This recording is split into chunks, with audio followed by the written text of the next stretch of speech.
Hi, in today's lecture I will discuss about SCR's characteristics, working, structure, modes of operations and its basics. SCRs are also said as thyristors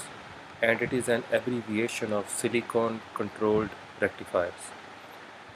The symbol of an SCR is like this. You can see it is just like a diode with a probe coming out from here, and it has about three terminals: the anode, cathode and the gate. And it is basically the structure. Over here you can also see the structure of the SCR. It is a four layer three junction material,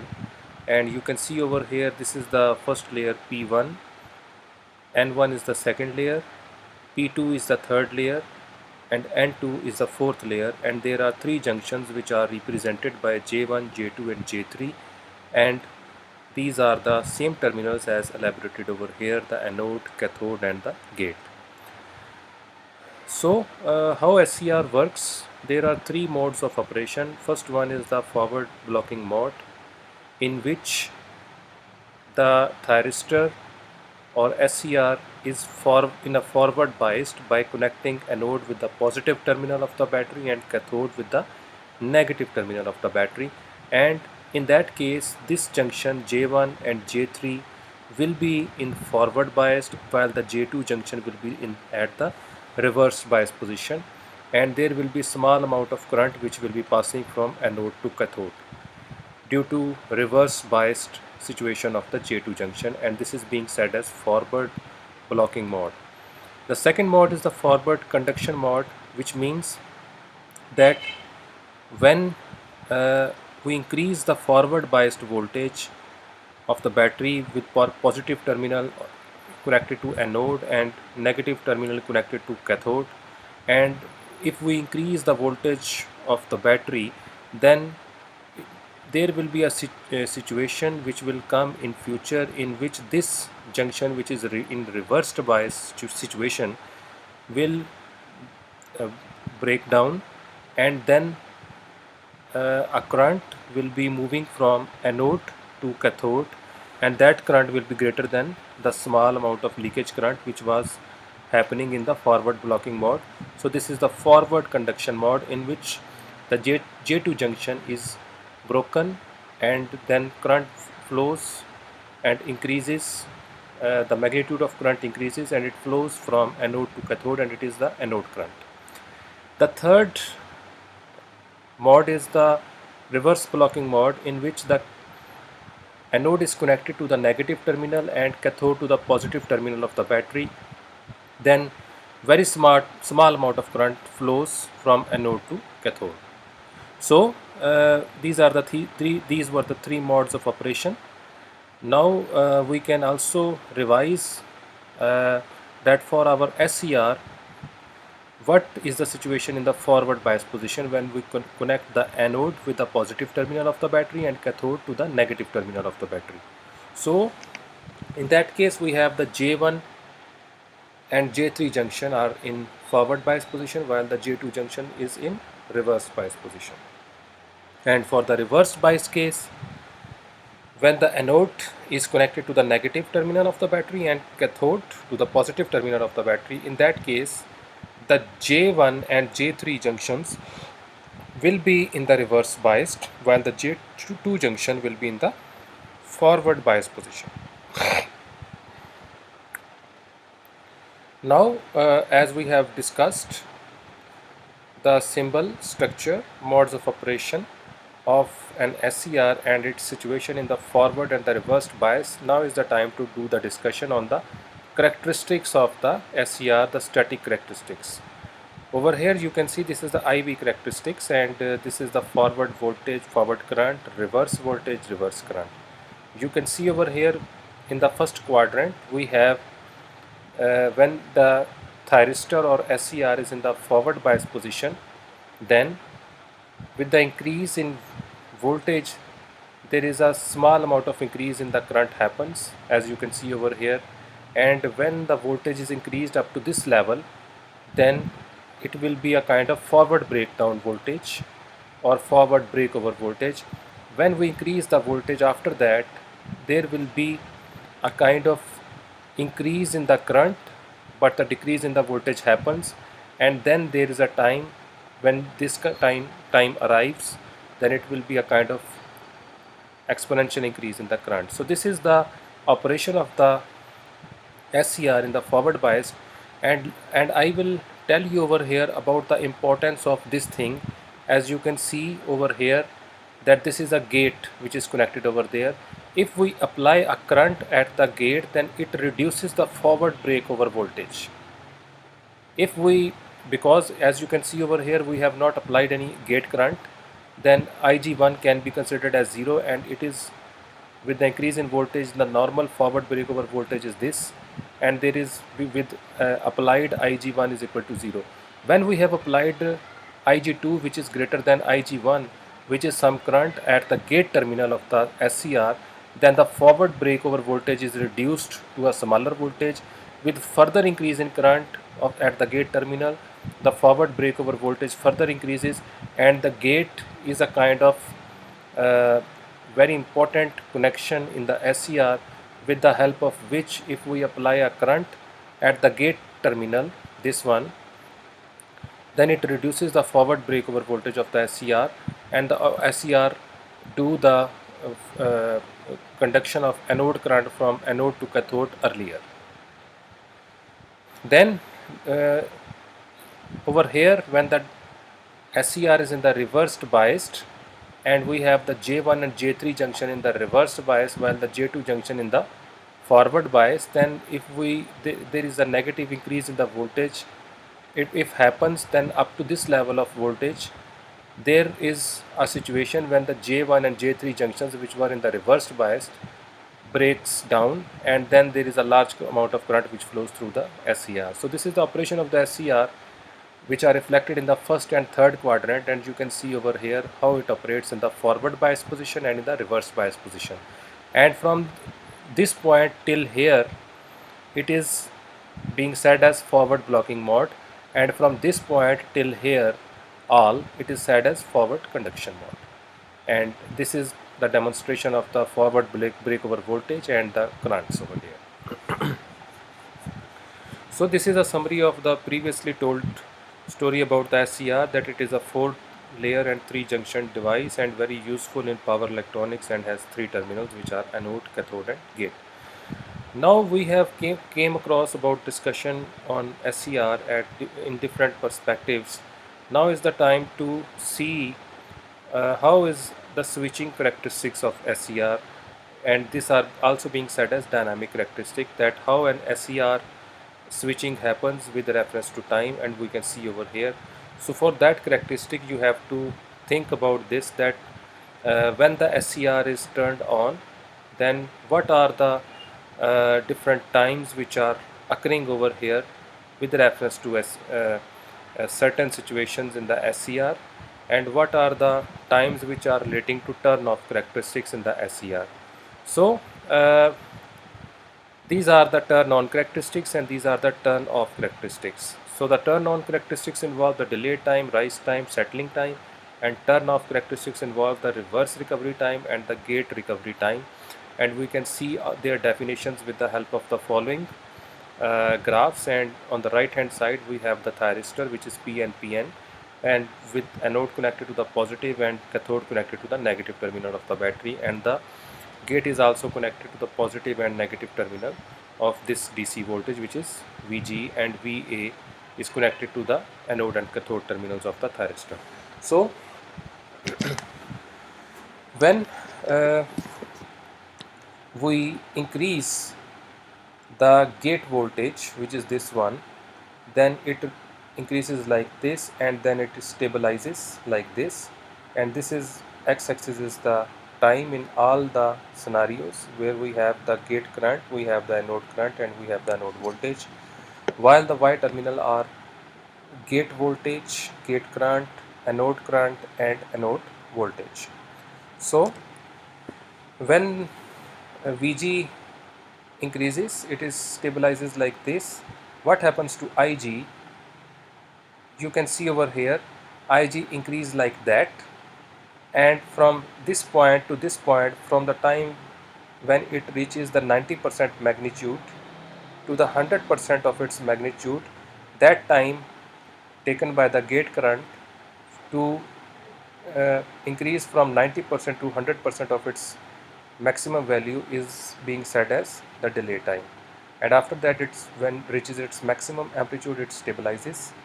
And there are two other definitions of the delay time as well, with reference to anode current and the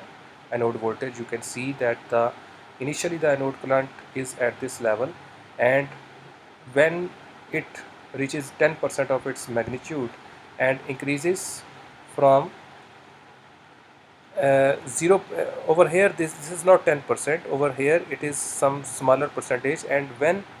it is a kind of leakage current which was initially flowing as in the uh, because it is a kind of current which is the anode current, it was flowing from here to there, and it is a kind of small leakage current. And the time when it increases up to 10% of its amplitude to from a leakage current value which is a small current, and the time taken by the anode current to increase from small leakage current value to 10% of its amplitude, it is being said as delay time. This is another definition. And then at this aspect of time, when the anode current is increasing from 10% to its 10% value from small leakage current value, the anode voltage decreases from its maximum 100% value towards its 90% value, and that time is also being said as delay time. So we have three definitions of the delay time, which are uh, can be demonstrated over here in terms of gate current, anode current, and anode voltage. So then we have uh, the time taken by the anode current to increase from 10% to 90% of its value is being said as rise time. And we have another definition of rise time is that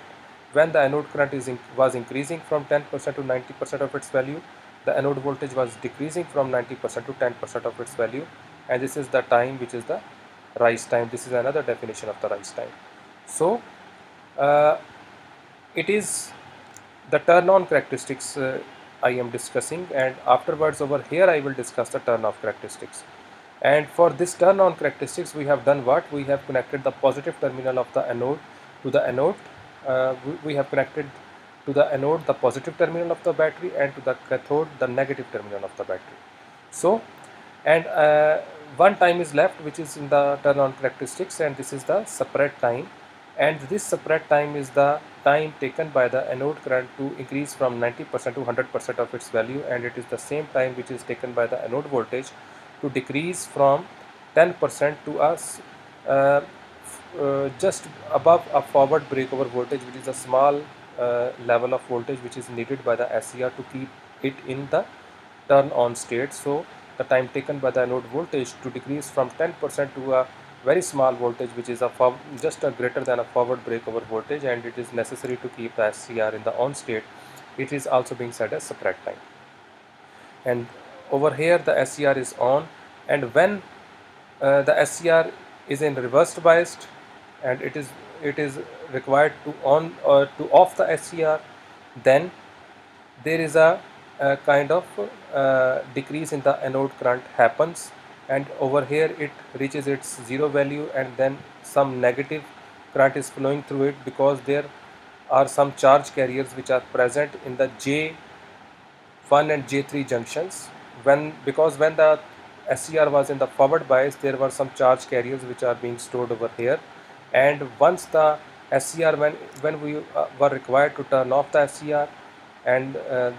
the anode is connected to the negative and cathode to the positive terminal of the battery, then this anode current, which was previously flowing in a forward biased SCR, it will be decreased like that and comes to a zero value, and then again comes to a negative value, and till here there is some kind of uh, charge carriers which will be uh, completely discharged over here. And this time, the time uh, uh, uh, when the charge carriers were completely removed from the J1 and J3 junctions. This time is being said as reverse recovery time, and it is this the time from here to here. And because till here we have charge carriers which are still present in the J2 junction, but the J1 and J3 junction are completely discharged, but the J2 junction has some charge which is stored in it, and when this charge is completely removed, it will come to a 0 point over here. So the anode current will come to 0. So the time taken by the uh, to completely discharge the charge carriers from the SCR when it is in the reverse bias position, this time is being said as gate recovery time. In gate recovery time, the charge carriers are removed from the J2 junction, while in TRR, which is the reverse recovery time, the charge carriers are completely removed from the J1 and J3 junctions. And at the same time, the characteristics of the voltage will be like that when it is a kind of leakage, it is a kind of the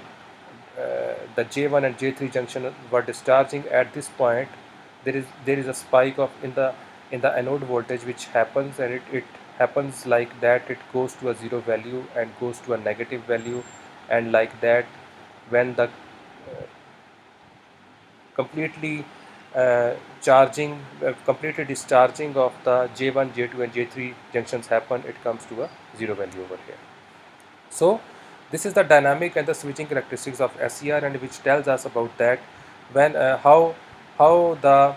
anode current is relating to the gate current and gate voltage, and how the anode voltage is related to the gate conventions. So you can see over here the static characteristics. You can see that previously I have told you that when the gate current is 0, then the forward break over voltage will be greater, and when the gate current will be having some value greater than 0, then the forward break over voltage will come earlier. And that is the example of the this is the diagram of the static characteristics, while this is the diagram of the dynamic characteristics of how is the behavior of the SCR is going on with reference to time. And we can see over here that a turn on characteristics involve these three times, and their definitions diagrammatically described to you. When the SCR till here was on, and from here to right hand side the SCR was in the off state, and these turn on characteristics are being described and defined on the basis of its characteristics, turn off characteristics. Now, as we have already done discussion on the static, dynamic characteristics and the basics of SCRs and its structure and its modes of operations, now is the time to do the discussion on the gate characteristics of the SCR. And you can see that this y-axis is the gate to cathode voltage, and this x-axis is the gate current. So this is telling us about gate characteristics only, and it is telling us that what kind of gate voltage and gate current is convenient for an SCR to do its operation in a proper manner, and what kind of voltage and currents on the gate side are harmful to the SCR. So you can see that this is the curve which is going from here to there. It is telling us the maximum temperature response of an SCR when the SCR is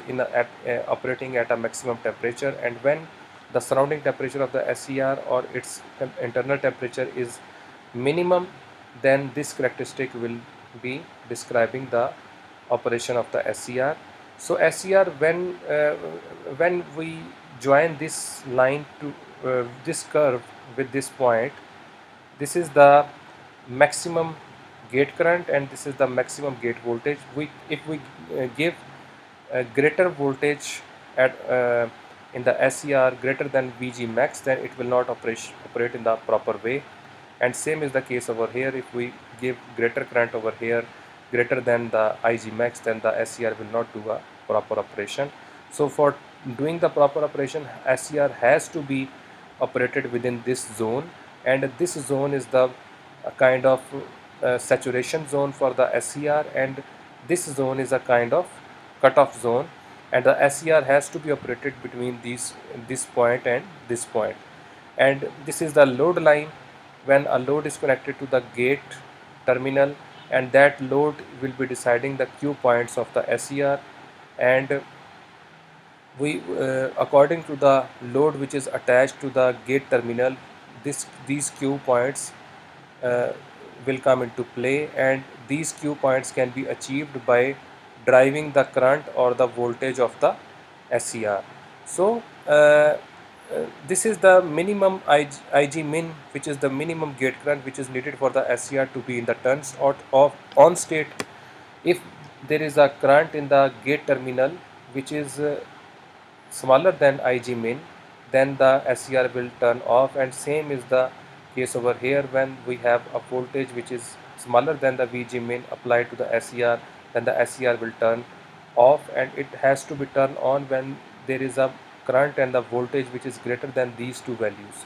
and not greater than these values, otherwise the SCR will be doing the power kind of power dissipation, and it will be not operated in a proper way. So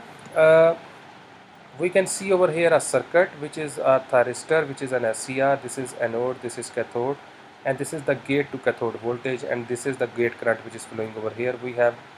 put a resistance over here to control this value of Ig, and this value of Ig will be uh, controlled with the help of this resistor which is attached over here,